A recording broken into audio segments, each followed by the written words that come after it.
कहते हैं जितनी बड़ी सफलता होगी उतना बड़ा संघर्ष। दोस्तों, संघर्ष को जीवन का अहम हिस्सा माना जाता है, या फिर यूँ कहें कि संघर्ष ही हमारे जीवन की दिशा और दशा निर्धारित करता है। एक समय आता है जब इंसान की बुलंदियों को जमीन से आसमान की तरफ सबको दिखाई देती है, लेकिन उसके पीछे का संघर्ष किसी को दिखाई नहीं देता। उस व्यक्ति ने इस मुकाम तक पहुंचने के लिए कितना संघर्ष किया है, क्या क्या कष्ट उठाने पड़े, कितनी गालियां सुननी पड़ी है, ये सब कोई नहीं जानता। सब उसके इतिहास को भुलाकर वर्तमान को देखते हैं। जीवन में संघर्ष तो हर कोई करता है, लेकिन उसका उद्देश्य मायने रखता है। अधिकतर लोगों का संघर्ष धन दौलत परिवार तक ही सीमित रहता है, लेकिन कुछ लोगों का संघर्ष समाज में परिवर्तन से जुड़ा होता है। ऐसे लोगों का संघर्ष इतिहास बन जाता है और फिर इतिहास में उनका नाम सुनहरे अक्षरों में अंकित होता है। ऐसे महापुरुष लोगों के दिलों पर अमिट छाप छोड़ देते हैं और मृत्यु के बाद भी जग में उनकी कीर्ति बनी रहती है। इतिहास इस बात का गवाह है कि जब जब किसी महापुरुष ने संसार की भलाई के लिए कदम बढ़ाया है, उसे हमेशा ही संघर्ष करना पड़ा है, जिससे बड़े बड़े परिवर्तन भी हुए हैं और उन परिवर्तनों के साथ लोगों का जीवन और भी सुलभ हुआ है। कहते हैं संघर्ष जितना बड़ा होगा, जीत उतनी ही शानदार होगी। आध्यात्मिक मार्ग में भी संतों और भक्तों ने ऐसे ही कठिन संघर्ष किए हैं और आध्यात्मिक मार्ग में फैले पाखंडवाद को जड़ से खत्म करने के लिए वे हमेशा सच पर अडिग रहे व दुनिया वालों के जुल्म सहते हुए भी सच्चाई का रास्ता नहीं छोड़ा। उन्होंने ये सब इसलिए किया ताकि पूरे विश्व का मार्गदर्शन हो सके। गुरु नानक देव जी, रविदास जी और मीराबाई जी को कौन नहीं जानता। उन्होंने सतभक्ति के लिए समाज परिवार से संघर्ष किया। उनके संघर्ष की मिसाल आज भी दी जाती है। आज भी जग में उनकी महिमा का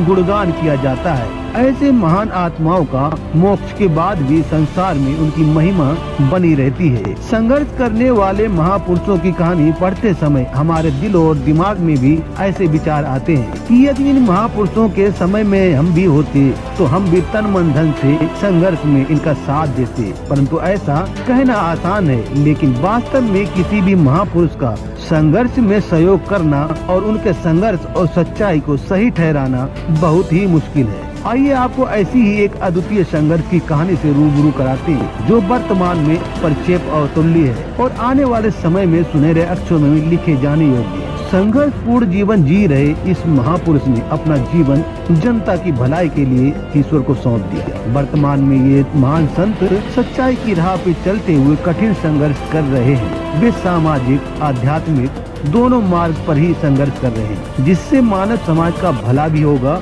और मोक्ष भी। वो कोई और नहीं बल्कि जगत के तारणहार महान संत जगत गुरु तत्वदर्शी संत रामपाल जी महाराज जी हैं, जिन्होंने जनता के कल्याण के लिए अपना पूरा जीवन दांव पर लगा दिया। परम संत रामपाल जी महाराज जी का जन्म 8 सितंबर 1951 को गांव धनाना, जिला सोनीपत, हरियाणा में एक जाट किसान परिवार में हुआ। पढ़ाई पूरी करने के बाद हरियाणा प्रांत में सिंचाई विभाग में जूनियर इंजीनियर की पोस्ट पर 18 वर्ष तक कार्यरत रहे। संत रामपाल जी महाराज जी की आस्था देवी देवताओं की भक्ति में विशेष होने के कारण जगह जगह साधु संतों से आध्यात्मिक ज्ञान चर्चा करते थे, जिनके फलस्वरूप उनकी मुलाकात स्वामी राम देवानंद जी महाराज जी से हुई और उनसे प्रभावित होकर उन्होंने 17 फरवरी 1988 को 37 वर्ष की आयु में फाल्गुन महीने की अमावस्या की रात्रि में दीक्षा प्राप्त की। सन 1994 में अपने गुरुदेव राम देवानंद जी महाराज जी के आदेश अनुसार नाम दीक्षा देने लगे। अब होता है शुरू संत रामपाल जी महाराज जी के संघर्ष का सफर।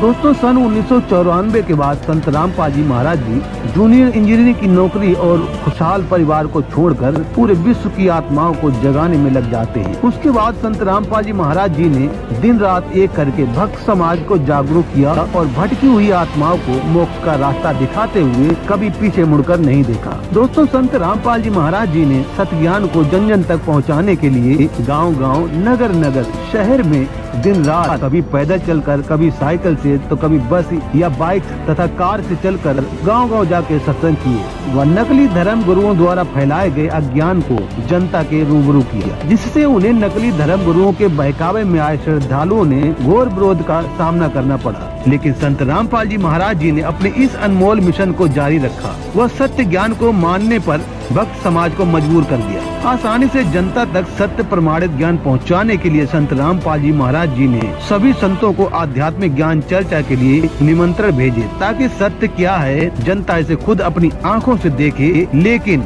किसी भी संत ने इस निमंत्रण पत्र को स्वीकार नहीं किया, जिसके बाद प्रोजेक्टर के माध्यम से लोगों को सच्चाई से परिचित करवाने में संत रामपाल जी महाराज जी को लंबा समय लगा। मानव समाज पर परोपकार करते हुए 20-20 घंटों तक दिन रात कार्य करके सत्य ज्ञान युक्त अनमोल पुस्तकें लिखी और सैकड़ों पुस्तकें आम समाज में मुफ्त वितरित की, ताकि भोली जनता भगवान की सत्य महिमा जानकर उसे पहचान कर अपना कल्याण करा सके। अलग अलग पंथों द्वारा फैलाए गए अज्ञान के किलों का नाश करने के लिए संत रामपाल जी महाराज जी को घोर विरोध का सामना करना पड़ा। अपने जीवन के कितने कीमती वर्ष जेल में भी बिताने पड़े। आज उनका ज्ञान भारत देश में ही नहीं बल्कि विदेशों में भी जोरों शोरों से फैल रहा है, जिससे आज सर्व भगत समाज को सद्भक्ति सुलभ हुई है। दोस्तों, संत रामपाल जी महाराज बेटियों को सुखी करने के लिए दहेज प्रथा रूपी दानव को समाप्त करने के लिए संघर्ष कर रहे हैं। संत रामपाल जी महाराज जी के तत्व ज्ञान से प्रभावित होकर उनके हजारों शिष्य दहेज मुक्त शादी कर रहे हैं, जिससे बेटियां दहेज प्रथा के कारण प्रताड़ित होने से बचेंगी। वर्तमान में सिर्फ संत रामपाल जी महाराज ही हैं जो शास्त्र अनुकूल सतभक्ति विधि से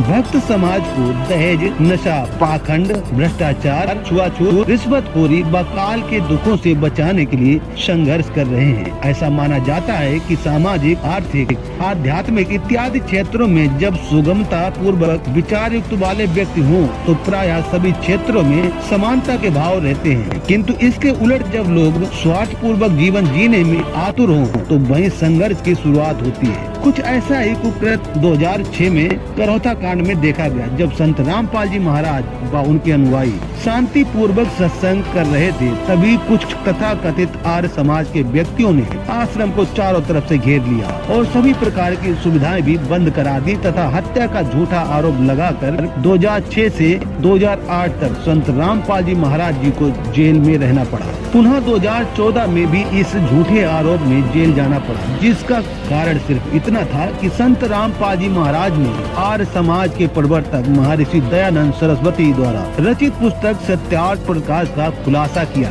तथा भोली जनता को सच्चाई से रूबरू कराया। जेल में जाने के बावजूद भी संत रामपाल जी महाराज जी का ज्ञान रुका नहीं, जन जन तक लोगों में अलग क्रांति जगाई। लोग संत रामपाल जी महाराज जी से जुड़ते गए और उनके सत्य ज्ञान को पहचानते गए। आज जनता के सामने सच्चाई भी उजागर हुई है। 2006 में करौथा कांड में लगाए गए हत्या के झूठे आरोप में संत रामपाल जी महाराज बाइज्जत बरी हो चुके हैं। दोस्तों, ये तो सच है कि जब भी किसी कार्य में परिवर्तन किया जाता है तो विरोध होना लाजमी है, किंतु ये बड़े स्तर पर संत रामपाल जी महाराज जी का संघर्ष चल रहा है, जो न केवल आध्यात्मिक क्षेत्र में बल्कि आर्थिक, सामाजिक, न्यायिक, राजनीतिक सभी क्षेत्र में एक सुधार का कार्य कर रहे हैं। संत रामपाल जी महाराज जी एक स्वच्छ समाज का निर्माण करना चाहते हैं, जिससे जनता सुखी हो सके और अपने एक परम पिता परमेश्वर की पहचान कर सके। अतः आप सभी से करबद्ध प्रार्थना है कि संत रामपाल जी महाराज जी द्वारा लिखित पुस्तक ज्ञान गंगा को अवश्य पढ़ें और उनके द्वारा दी गई संपूर्ण जानकारी को सभी शास्त्रों से मिलान करें, तब आप सच्चाई से परिचित होंगे। अधिक जानकारी के लिए